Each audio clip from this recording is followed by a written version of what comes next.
sponsored by JMR Rentals, professional digital cinema and broadcast rentals in Brooklyn, New York. To find out more, visit their website, jmrny.com.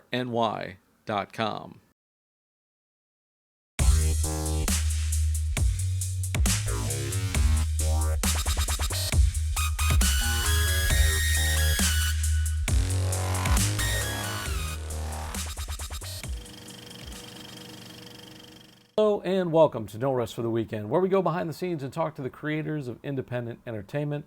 I'm Jason Godbey, and joining me via Zoom today, he is the executive director of the Katra Film Series, making his triumphant return to the podcast, Mr. Geoffrey Guerrero. Welcome, Geoffrey. Thank you, Jason. Thank you. It's always a pleasure being on here. It's great to see you again, man. We've only seen each other like this, since the pandemic, but it's good to see you anyway. I want to talk to you about do a recap of what's happening or what's happened for 2020 in Katra. We began with you, and it was the finale, I think, was it January? January, that's right. We covered that, and you talked to E.J. Argenio. That was the last time you were on the show. And then we've done a couple of different Katra series alumni talks. And then, now you've done... Well, first of all, for people who may have missed out, give me a little background on Katra and kind of give me a quick synopsis. Like, what do you guys do? What's the festival's mission kind of thing? So Katra is an independent film festival based here in New York, dedicated to championing new filmmakers from around the world. We just give them a platform to catapult their career to the next level. And since we last saw each other, we've been... moving forward with, the pandemic screwed everything up. So we had to just figure out new ways to continue to showcase all these amazing filmmakers and with our sister festivals as well. Because I also have World Web Fest Mania, New Faces, New Voices, Battle of Film School, Bowery Film Festival, and we're launching Katra Latinx in a few weeks. So got our hands full. Why are you doing so many? Because most people, they do a festival once a year. Most normal people do they do once a year. So Katra happens, 4 times a year? It's like once a quarter, right? Once a quarter, yeah. And then in addition, you've got the other festivals. Yeah. So how many festivals so far have there been this year? So we have 6 festivals this year that we've been working very, very hard and diligently. And were they all Katra, or is this the other festivals as well? The other festivals as well: World Web Fest Mania, New Faces, New Voices, Katra Latinx, Battle of Film Schools, and Bowery Film Festival. But so far this year, you've done Katra Film Series and you've done Bowery, I think. Bowery Film Festival, yeah, that's coming up. So we started out with you. We were in Brooklyn. We were at the Alamo Draft House. And that was kind of the last time the event was in person, I think. So since then, you've done, 4 or 5 of these virtually? Virtually, yeah. Okay. So talk about a little bit about the events that you did and how you kind of came about, because you've done a different, you've done like a whole selection of stuff. You did strictly virtual on Footprint. You did one that was, you did a drive-in festival plus virtual, and then you've also done some in-person stuff with a little bit of red carpet and things like that. Kind of what's worked for you, what hasn't worked for you, and kind of how do you see it going forward at this point? We've had a lot of challenges. It hasn't been easy.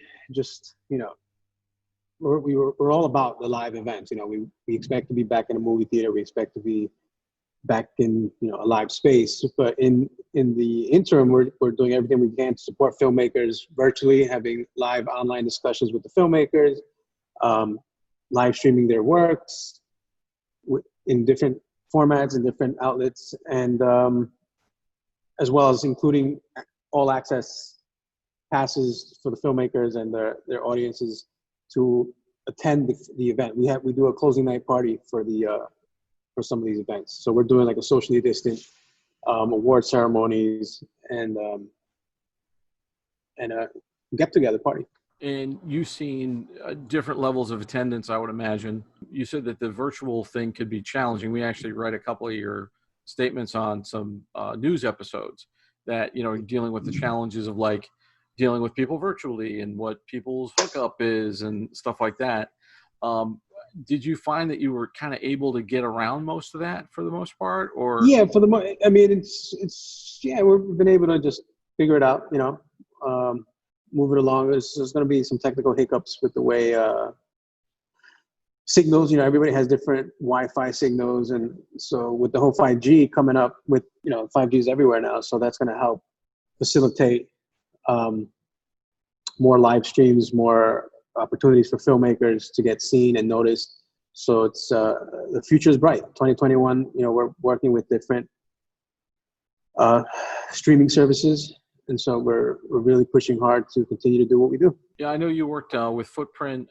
Some people are working with Eventive and some other platforms out there. Mm-hmm. Is there anything in with the live stuff you've kind of done? I know that everybody's experimenting now. Basically, yeah. It's like trial and error. What works, what doesn't. What for you do you feel worked the best? Like if you had to kind of advise another film festival, or what you think about going forward, like what was the thing that say, oh, you know what, this worked 3 out of 4 times, or this worked 5 out of 6 times? Drive-ins. The drive-in event was spectacular. We had a full house.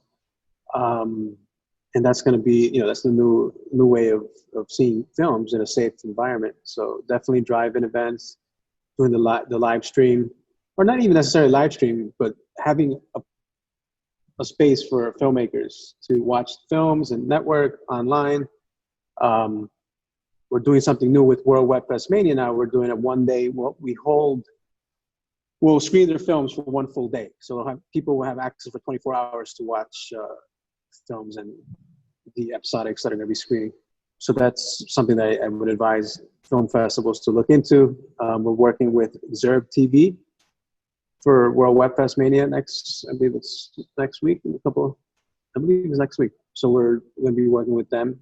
And yeah, just continue to have a dedicated space where filmmakers can watch their films, have discussion, and network with audiences. What has been the response from the filmmakers at this point? Like, how are people, because it's weird, right? It's not the same. Obviously, it's not the same thing that we're used to. And, you know, you can't, you know, shake hands and meet somebody and give them a business card. You can't, you know, see your film on screen with a bunch of people in a dark room, which is, you know, really, that's like the passion behind. I mean, that's why people create film festivals, and it's why people do. So what has their response been? And do you feel like have you gotten constructive feedback from them saying, hey, I like this, I didn't like that kind of thing? Yeah, we've got some great, the feedback has been great. You know, filmmakers love the experience. They're having a great time. They're meeting other filmmakers. So it's just been a great space during this time, you know, to continue to see new works out there, you know. So I think it is what it is. This is this year's, you know, we're dealing with COVID, and we just have to adapt. Do you feel like, because I know it's challenging to have an in-person event, even if it's socially distanced, do you feel like that's something you're going to try to continue to do going forward? Are you feeling it out? Like, because I think everybody's trying to find this happy marriage of like, which film festivals do I go to? You know, what do I attend? What don't I attend? If I have a film festival, how am I going to work it? Do I want to have a hybrid thing where I've got, you know, some people coming in person for a particular night, or, you know, we're going to do drive-in, or we're going to do, you know, just all virtual?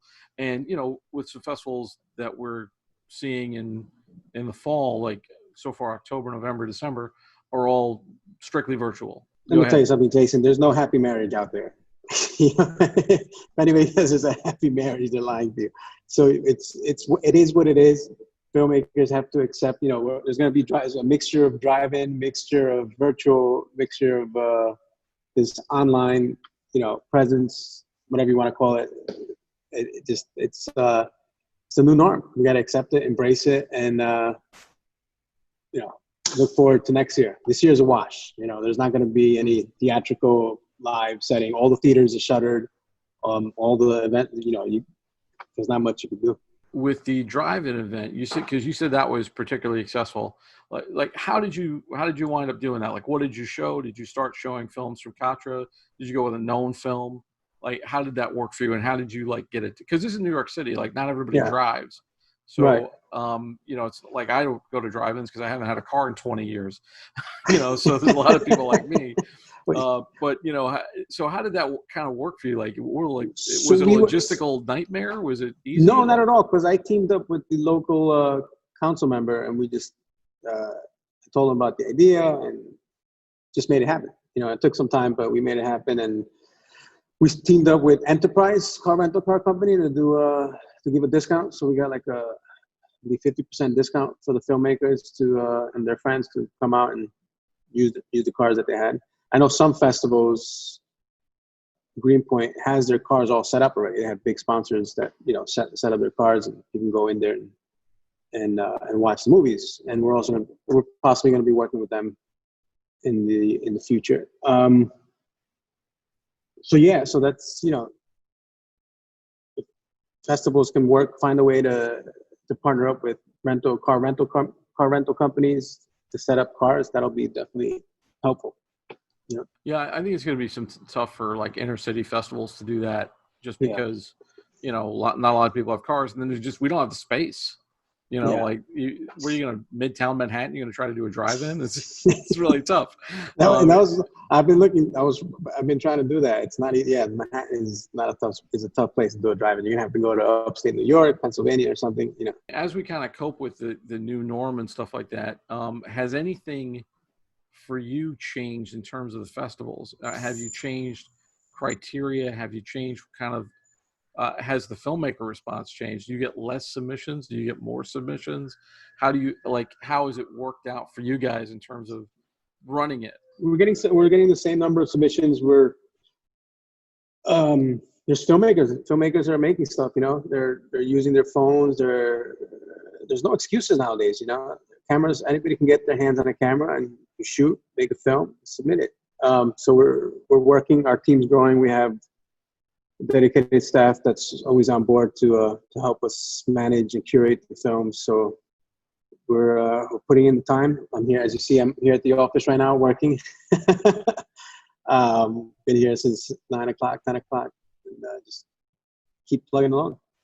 Did you guys do anything? And I think a lot of festivals are probably going to do this, but did you guys have like a quarantine category, or did you do like an isolation? We did we had a social distance category. We didn't do a quarantine, but that's a good idea. You know, we are looking into doing something for next year, a new festival, which I can't talk about it now, but that's something that's in discussion.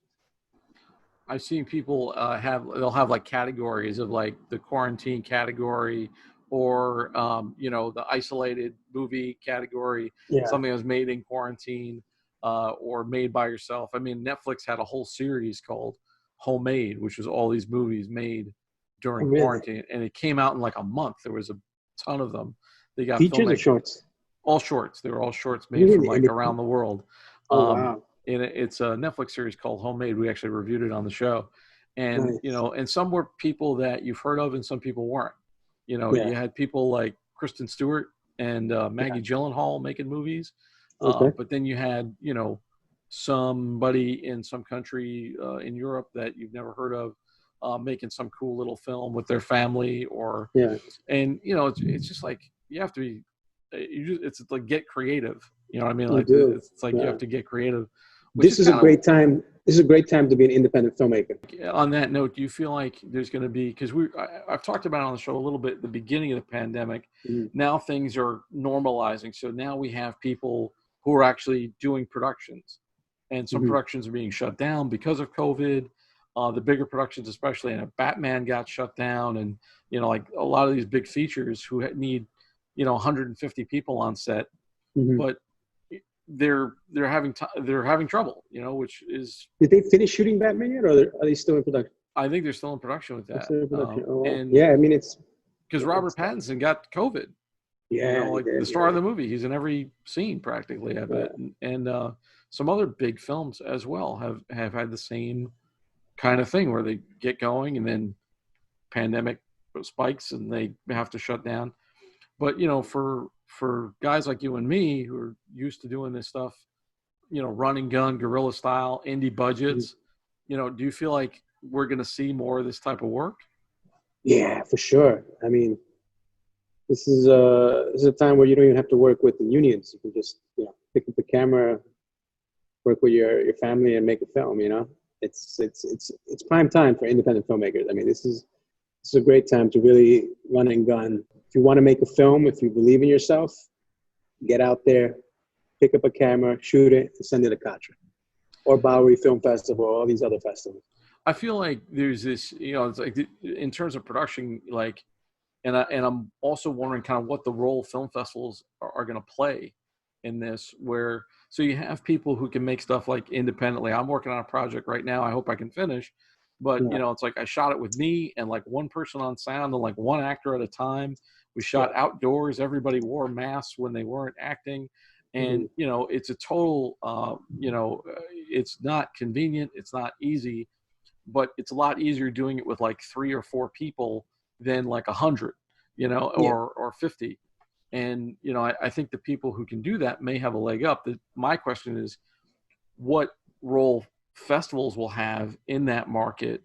And will there be a market? Will the public actually want to see these films? Of course, there's a big market, huge. We're working with several streaming platforms to distribute these films. So there's definitely a market out there. Festivals are better than ever right now. They're getting creative. They're finding ways to continue to support their work. So there's definitely a huge, huge market. Highly recommend filmmakers just to make a film with 2 or 3 buddies, put it in the can, and send it to us. Or in the little hard drive, whatever they call it now. Yeah, I call them old school filmmakers. So back in the day. Yeah, we still use old school film terms, but none of those terms apply anymore. Like you don't actually film anything. There's no cans, there's no bins, but we still all use that old terminology. But like, I feel like it really depends on where that sort of sweet spot or breaking point comes, where people, the streaming platforms and so forth, need content so bad that they'll take it from sources that are untested.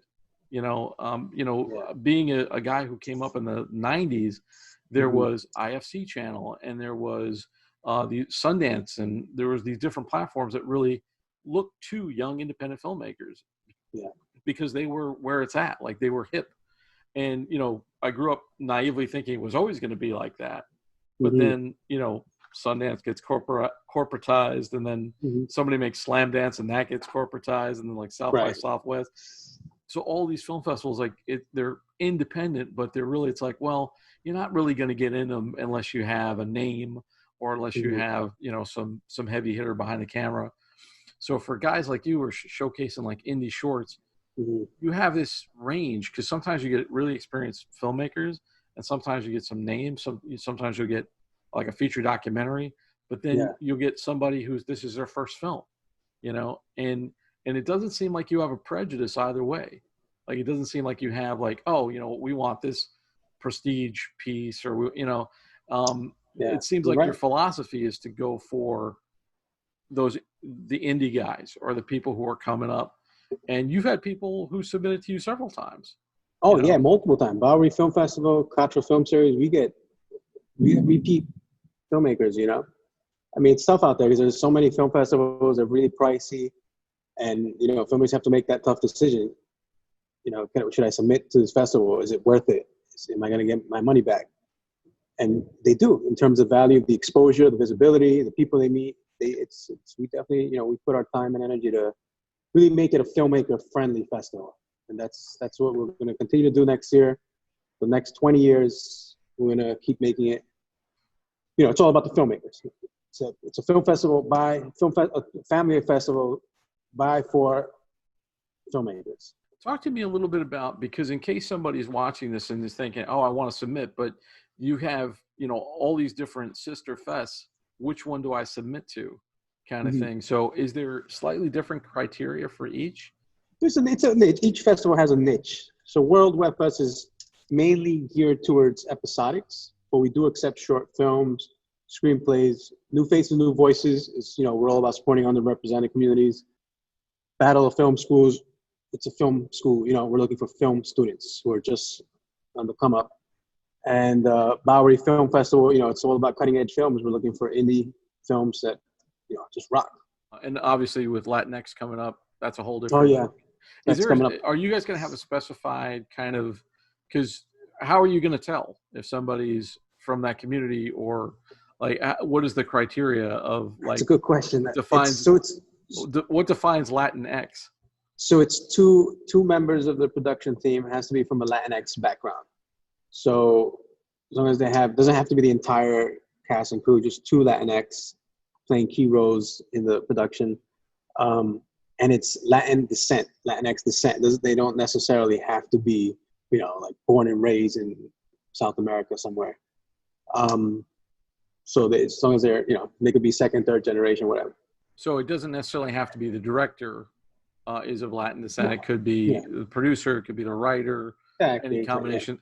Are you going to specify roles and say, you know, you have to have people in, because like for Female Voices Rock, they have, you know, it has to be female cinematographer, director, producer, writer. It has to be that kind of thing. No, we don't go that deep. We just, you know, it's just two production crews, you know. Some festivals, I understand what they're trying to do. They want to, you know, like what FER has, it's a women dedicated festival. So they're pushing that whole agenda, which is great. And then Katra Latinx is just, it's more geared towards the Latin community, Latinx community. Is there anything that you see going forward in terms of, you know, 2021? We're putting out a news report where, like, Sundance is mainly going virtual for next year. Singapore went virtual they did like a hybrid thing. And that's a country that's mainly been able to contain coronavirus. They're just being really careful. And then, you know, like Sundance, beginning of the year, and also Palm Springs, which is another big festival. They're going virtual. They're going to have an award ceremony, but they're not going to actually have the festival. And but they're still playing, and that's a huge fest with like lots of Oscar contenders. So you know, it does kind of give you pause, I think, in terms of, you know, what kind of event you want to do. In New York City, obviously we got hit. We were the epicenter of the pandemic, you know, when the whole thing started. So that was really tough on everybody. But you know, it's like, is there anything that you think going forward where you're going to be like, okay, the drive-in thing is safe, we're going to do that. Virtual is safe, we're going to do that. And, you know, hopefully you can kind of keep fine-tuning it, I would imagine, and working with other companies, working with other people to try to get a better experience. And hopefully, you know, I've always said that the hardest thing about Film Fest is getting the fans to come. You know, the one advantage you have by going virtual is that anybody can watch anywhere. They don't have to leave their house, you know. And I like, and do you want to continue the practice of leaving the films up for like 24 hours? So it's in case somebody's not watching the live stream at that minute, they can catch it. Yes, definitely. That's it gives, because, you know, everybody has different schedules. So if you can't make it at that specific time frame, you can watch it the next day, you know, whatever, 24 hours. I know Coney Island Film Festival did it for a week. I think they held their films on Zerb TV for a week. It was a great, I spoke to the founder and he was telling me it was a great experience. So I'm definitely going to continue to do that. You are right in that nobody's an expert in this yet. You know, like it's all trial and error. We're all doing our best. We're all figuring it out, you know. And filmmakers understand. Filmmakers are very sensitive to, you know, times, and they're, you know, it's not easy. Everybody's dealing, we're all in the same boat, you know. For people who might want to submit or get involved or check out the next series, where can they find most of your information on the web? KatraFilmSeries.com. That's K as in K, A as in Apple, T as in Tom, R as in Ryan, A as in Apple, filmseries.com. Thanks so much for joining us, and we hope to see you again soon. We'll cover more Katra Film Series, and you know, let us know when you guys have something new. Send us press releases and keep us up to date. Thank you guys for watching. And that's all the time we have for today. Thanks so much for taking this trip down the rabbit hole. For more of our content, including our movie reviews, visit our website, norestfortheweekendpodcast.com. Don't forget to like, rate, and subscribe on your favorite podcast app. Once again, I'd like to thank my guest, Geoffrey Guerrero, and our sponsor, JMR Rentals. For Behind the Rabbit Productions, I'm Jason Godbey. Thanks for joining us. We'll see you next time.